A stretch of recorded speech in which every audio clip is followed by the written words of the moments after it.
This is Auditory Anthology. I'm your curator, Keith Conrad. We release new episodes every Thursday. If you like what you hear, I hope you'll take the time to rate and review our show on your podcast player of choice, and be sure to recommend it to a friend.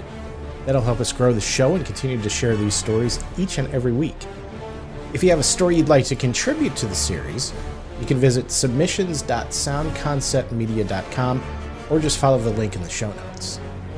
This week's story is The Snowball Effect by Katherine MacLean. In a clash between academia and administration, a university president challenges the real-world value of sociology. Haven't we all? It ends up prompting an experiment that could actually change the world forever, or at the very least one sewing circle.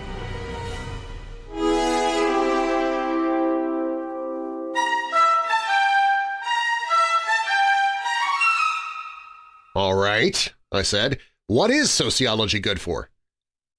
Wilton Caswell, Ph.D., was head of my sociology department, and right then he was mad enough to chew nails. On the office wall behind him were 3 or 4 framed documents in Latin that were supposed to be signs of great learning, but I didn't care at that moment if he papered the walls with his degrees. I had been appointed dean and president to see to it that the university made money. I had a job to do, and I meant to do it. He bit off each word with great restraint. "Sociology is the study of social institutions, Mr. Halloway." I tried to make him understand my position. Look, it's the big money men who are supposed to be contributing to the support of this college. To them, sociology sounds like socialism. Nothing can sound worse than that. And an institution is where they put Aunt Maggie when she began collecting Wheaties in a stamp album. We can't appeal to them that way. Come on now. I smiled condescendingly, knowing it would irritate him. What are you doing that's worth anything? He glared at me, his white hair bristling and his nostrils dilated like a warhorse about to whinny. I could say one thing for them. These scientists and professors always keep themselves well under control. He had a book in his hand and I was expecting him to throw it, but he spoke instead. "This department's analysis of institutional accretion by the use of open system mathematics has been recognized as an outstanding and valuable contribution to—" The words were impressive, whatever they meant, but this still didn't sound like anything that would pull in money. I interrupted. "Valuable in what way?" He sat down on the edge of his desk, thoughtfully, apparently recovering from the shock of being asked to produce something solid for his position, and ran his eyes over the titles of the books that lined his office walls. "Well, sociology has been valuable to business in initiating worker efficiency and group motivation studies, which they now use in management decisions.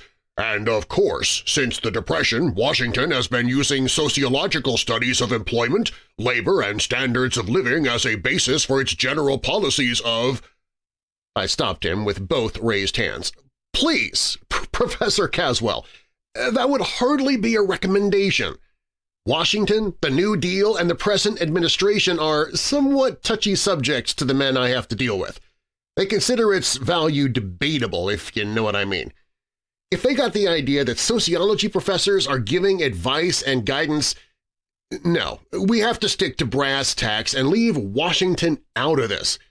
What specifically has the work of this specific department done that would make it as worthy to receive money as, say, a heart disease research fund?"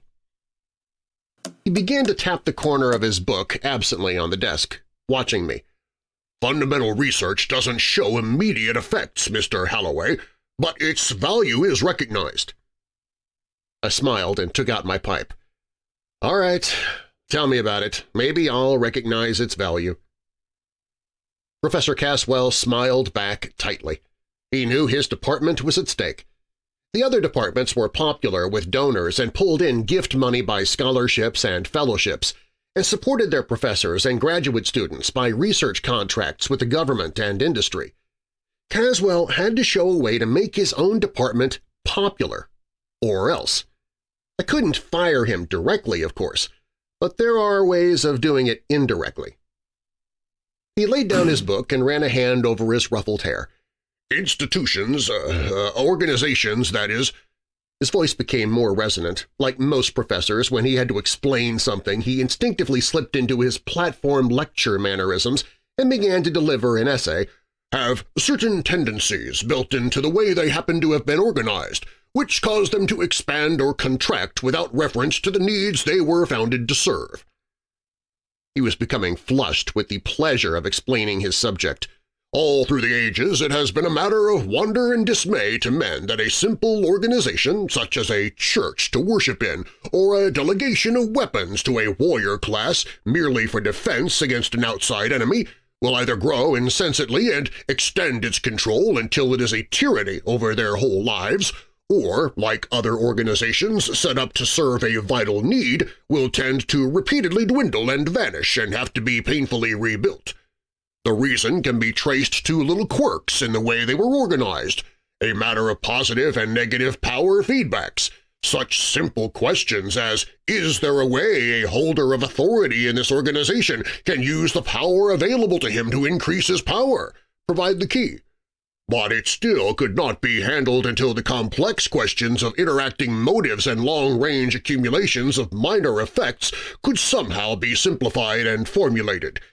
In working on the problem, I found that the mathematics of open system, as introduced to biology by Ludwig von Bertalanffy and George Kreiser, could be used as a base that would enable me to develop a specifically social mathematics, expressing the human factors of intermeshing authority and motives in simple formulas. By these formulations, it is possible to determine automatically the amount of growth and period of life of any organization. The UN, to choose an unfortunate example, is a shrinker-type organization. Its monetary support is not in the hands of those who personally benefit by its governmental activities, but instead in the hands of those who would personally lose by any extension and encroachment of its authority on their own. Yet, by the use of formula analysis— "That's theory," I said. "How about proof?" "My equations are already being used in the study of limited-size federal corporations. Washington—" I held up my palm again. "Please, not that nasty word again. I mean, where else has it been put into operation? Just a simple demonstration, something to show that it works, that's all." He looked away from me thoughtfully, picked up the book and began to tap it on the desk again. It had some unreasonable title and his name on it in gold letters. I got the distinct impression again that he was repressing an urge to hit me with it. He spoke quietly. "All right, I'll give you a demonstration. Are you willing to wait 6 months?" Certainly, if you can show me something at the end of that time." Reminded of time, I glanced at my watch and stood up. "Could we discuss this over lunch?" he asked. "I wouldn't mind hearing more, but I'm having lunch with some executors of a millionaire's will. They have to be convinced that by furtherance of research into human ills, he meant that the money should go to research fellowships for postgraduate biologists at the university, rather than to a medical foundation." "I see you have your problems too," Caswell said, conceding me nothing. He extended his hand with a chilly smile. "Well, good afternoon, Mr. Holloway. I'm glad we had this talk." I shook hands and left him standing there, sure of his place in the progress of science and the respect of his colleagues, yet seething inside because I, the president and dean, had boorishly demanded that he produce something tangible. I frankly didn't give a hoot if he blew his lid. My job isn't easy. For a crumb of favorable publicity and respect in the newspapers and an annual ceremony in a silly costume, I spend the rest of the year going hat in hand asking politely for money at everyone's door, like a well-dressed panhandler, and trying to manage the university on the dribble I get. As far as I was concerned, a department had to support itself or be cut down to what student tuition pays for, which is a handful of overcrowded courses taught by an assistant lecturer. Caswell had to make it work or get out. But the more I thought about it, the more I wanted to hear what he was going to do for a demonstration. At lunch, 3 days later, while we were waiting for our order, he opened a small notebook. "Ever hear of feedback effects?" Not enough to have it clear." "You know the snowball effect, though." "Sure. Start a snowball rolling downhill and it grows. Well now." He wrote a short line of symbols on a blank page and turned the notebook around for me to inspect it. "Here's the formula for the snowball process. It's the basic general growth formula. Covers everything." It was a row of little symbols, arranged like an algebra equation. One was a concentric spiral going up, like a cross-section of a snowball rolling in snow. That was the growth sign. I hadn't expected to understand the equation, but it was almost as clear as a sentence. I was impressed and slightly intimidated by it.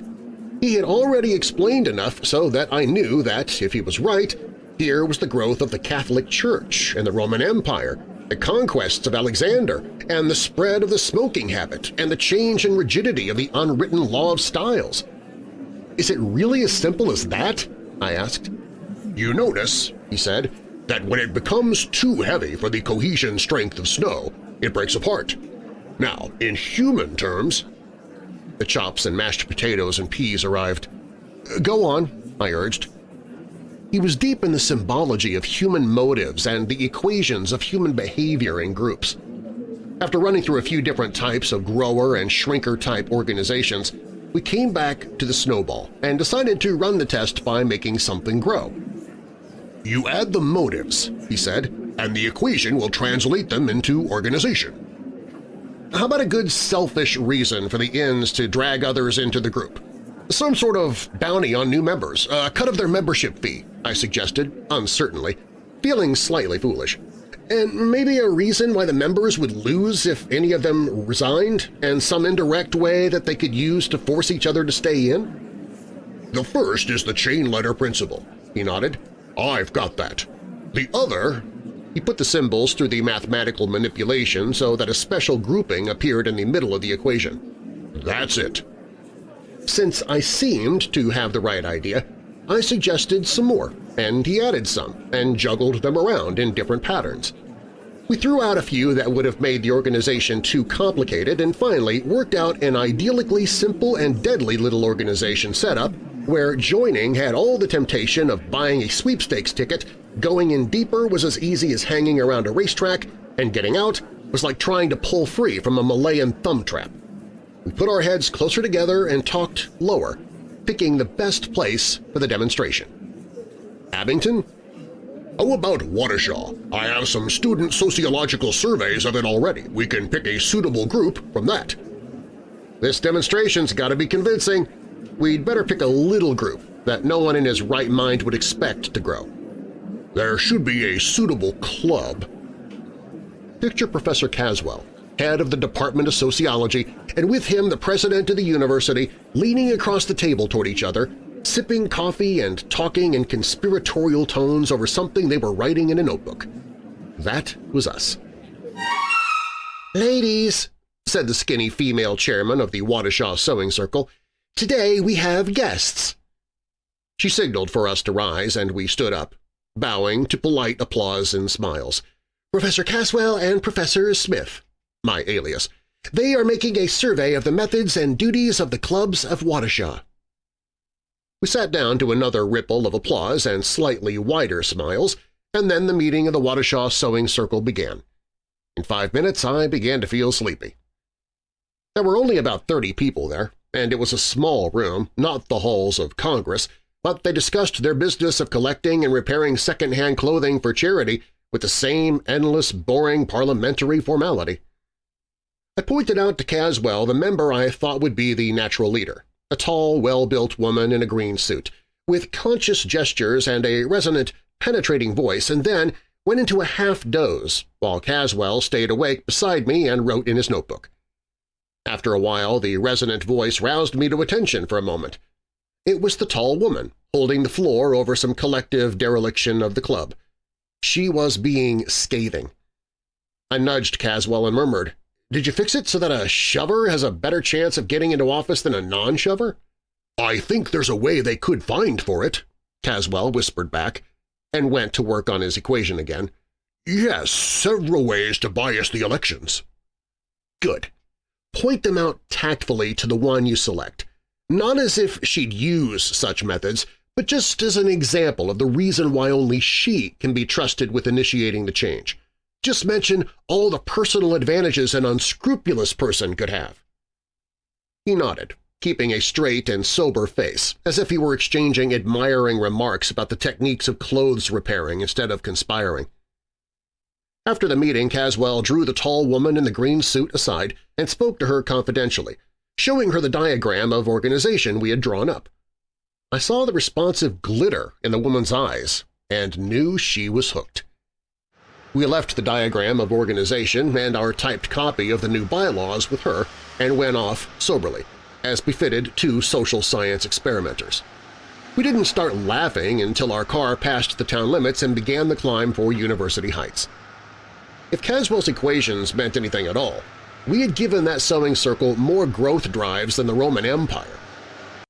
4 months later, I had time out from a very busy schedule to wonder how the test was coming along. Passing Caswell's office, I put my head in.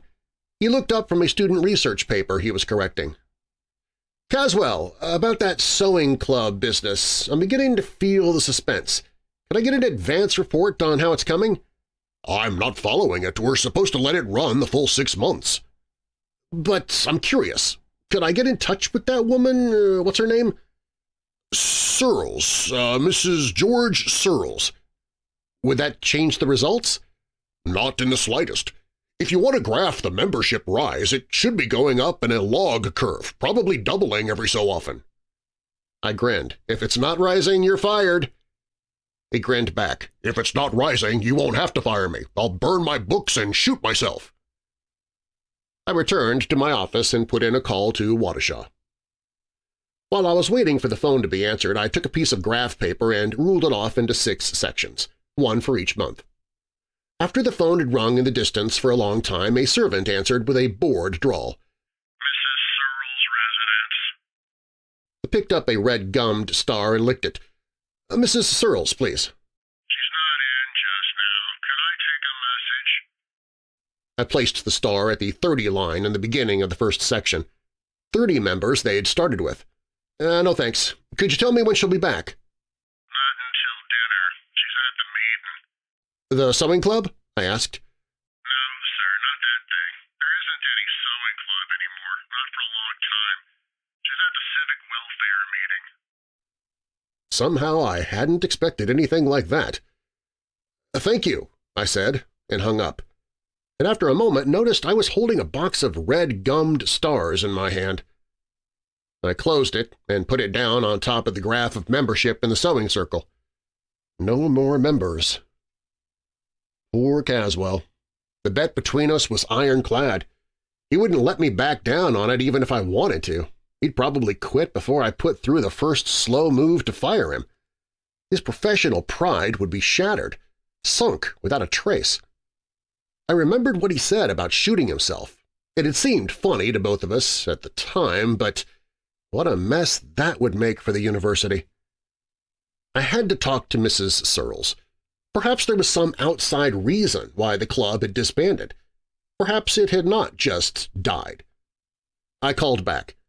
"This is Professor Smith," I said, giving the alias I had used before. "I called a few minutes ago. When did you say Mrs. Searles will return?" "About 6:30 or 7 o'clock." 5 hours to wait. And what if Caswell asked me what I had found out in the meantime? I didn't want to tell him anything until I had talked it over with that woman Searles first. "Where is this civic welfare meeting?" She told me. 5 minutes later, I was in my car, heading for Waukesha, driving considerably faster than my usual speed and keeping a careful watch for highway patrol cars as the speedometer climbed. The town meeting hall and theater was a big place, probably with lots of small rooms for different clubs. I went in through the center door and found myself in the huge central hall where some sort of rally was being held. A political-type rally, you know, cheers and chants, with bunting already down on the floor, people holding banners, and plenty of enthusiasm and excitement in the air.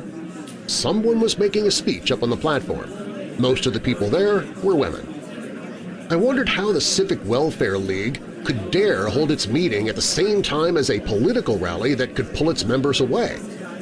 The group with Mrs. Searles was probably holding a shrunken and almost memberless meeting somewhere in an upper room. There probably was a side door that would lead upstairs.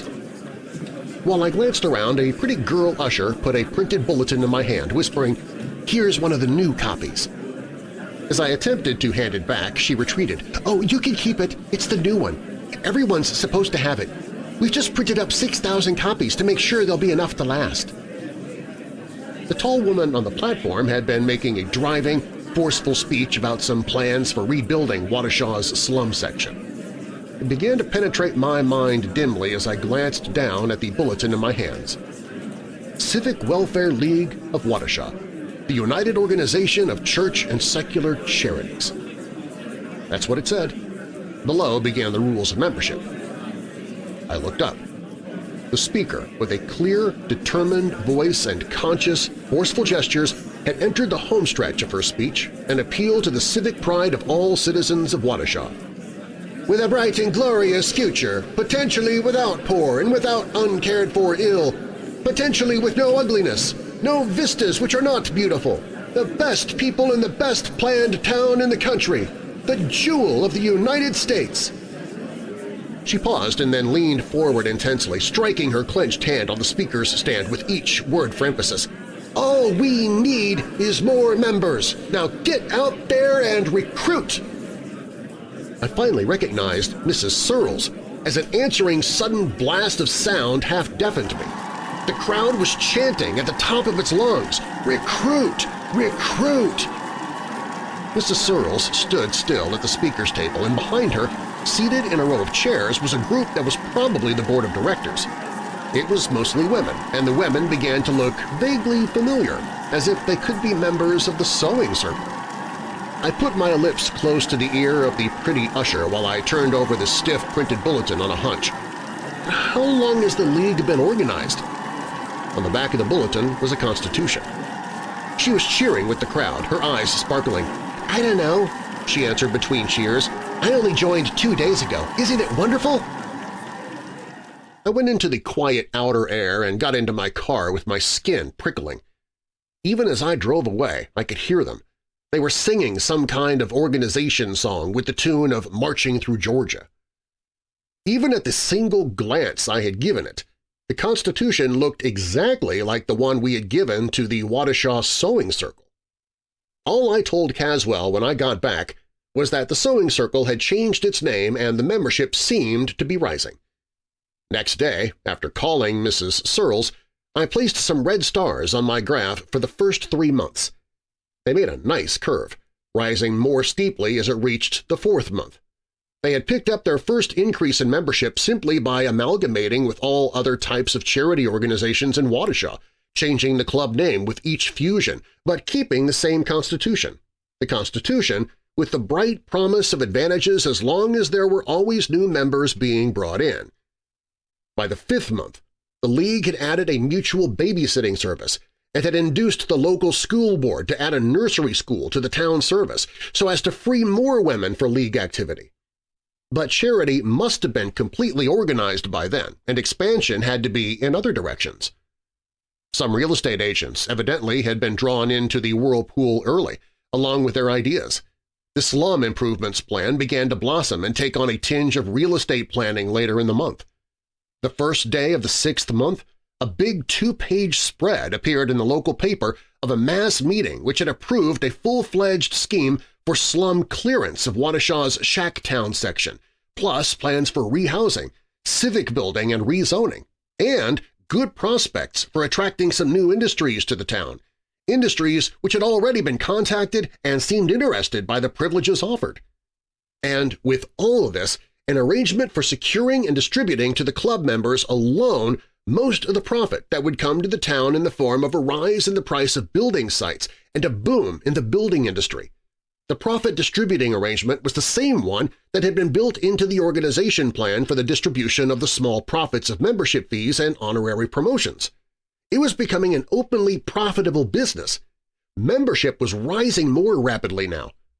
By the 2nd week of the 6th month, news appeared in the local paper that the club had filed an application to incorporate itself as the Waukesha Mutual Trade and Civic Development Corporation, and all the local real estate promoters had finished joining en masse. The mutual trade part sounded to me as if the Chamber of Commerce was on the point of being pulled in with them, ideas, ambitions, and all. I chuckled while reading the next page of the paper, on which a local politician was reported as having addressed the club with a long, flowery oration on their enterprise, charity, and civic spirit. He'd been made an honorary member. If he allowed himself to be made a full member with its contractual obligations and its lures, if the politicians went into this too… I laughed, filing the newspaper with the other documents on the Waukesha test. These proofs would fascinate any businessman with the sense to see where his bread was buttered. A businessman is constantly dealing with organizations, including his own, and finding them either inert, cantankerous, or both. Caswell's formula could be a handle to grasp them with. Gratitude alone could bring money into the university in carload lots. The end of the 6th month came. The test was over, and the end reports were spectacular. Caswell's formulas were proven to the hilt. After reading the last newspaper reports, I called him up. "Perfect, Wilt! Perfect! I can use this Waukesha thing to get you so many fellowships and scholarships and grants for your department that you'll think it's snowing money." He answered somewhat disinterestedly. "I've been busy working with students on their research papers and marking tests, not following the Waukesha business at all, I'm afraid. You say the demonstration went well and you're satisfied?" He was definitely putting on a chill. We were friends now, but obviously he was still peeved whenever he was reminded that I had doubted that his theory could work. And he was using its success to rub my nose in the realization that I had been wrong. A man with a string of degrees after his name is just as human as anyone else. I had needled him pretty hard that first time. "I'm satisfied," I acknowledged. "I was wrong. The formulas work beautifully. Come over and see my file of documents on it if you want a boost for your ego. Now let's see the formula for stopping it." He sounded cheerful again. "I didn't complicate that organization with negatives. I wanted it to grow. It falls apart naturally when it stops growing for more than 2 months. It's like the great stock boom before an economic crash. Everyone in it is prosperous as long as the prices just keep going up and new buyers come into the market. But they all knew what would happen if it stopped growing. You remember, we built in as one of the incentives that the members know they're going to lose if memberships stop growing. Why, if I tried to stop it now, they'd cut my throat." I remember the drive and frenzy of the crowd in the one early meeting I had seen. They probably would. "No, we'll just let it play out to the end of its tether and die of old age. When will that be? It can't grow past the female population of the town. There are only so many women in Waukesha, and some of them don't like sewing." The graph on the desk before me began to look sinister. Surely Caswell must have made some provision for…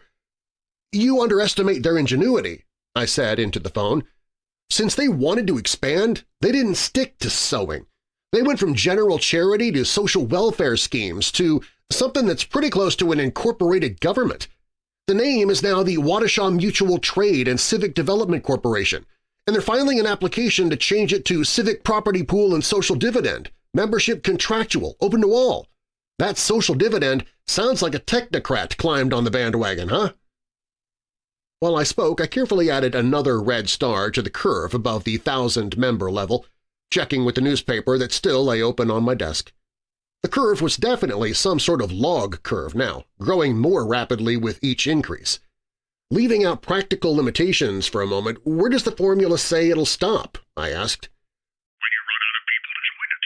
But after all, there are only so many people in Waukesha. It's a pretty small town." They've opened a branch office in New York," I said carefully into the phone, a few weeks later. With my pencil, very carefully, I extended the membership curve from where it was then. After the next doubling, the curve went almost straight up and off the page. Allowing for a lag of contagion from one nation to another, depending on how much their citizens intermingled, I'd give the rest of the world about 12 years. There was a long silence while Caswell probably drew the same graph in his own mind. Then he laughed weakly. "Well, you asked me for a demonstration." That was as good an answer as any. We got together and had lunch in a bar, if you can call it lunch. The movement we started will expand by hook or by crook, by seduction or by bribery or by propaganda or by conquest, but it will expand. And maybe a total world government will be a fine thing, until it hits the end of its rope in 12 years or so. What happens then, I don't know. But I don't want anyone to pin that on me. From now on, if anyone asks me, I've never heard of Waukesha.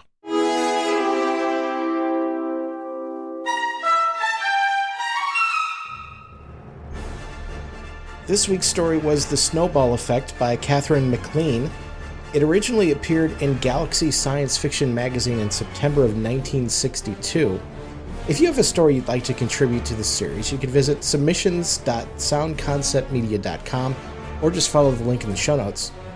Coming up next week, we have The Snowbank Orbit by Fritz Lieber. It features a young spaceman grappling with the surreal and isolating vastness of space and the shadow of interstellar conflict. Because, as soon as we meet someone out there, someone's going to start a fight. Auditory Anthology is curated and produced by me, Keith Conrad. Your narrator is Darren Marlar. Be sure to check out Darren's award-winning paranormal podcast, Weird Darkness, available at weirddarkness.com and your podcast app of choice.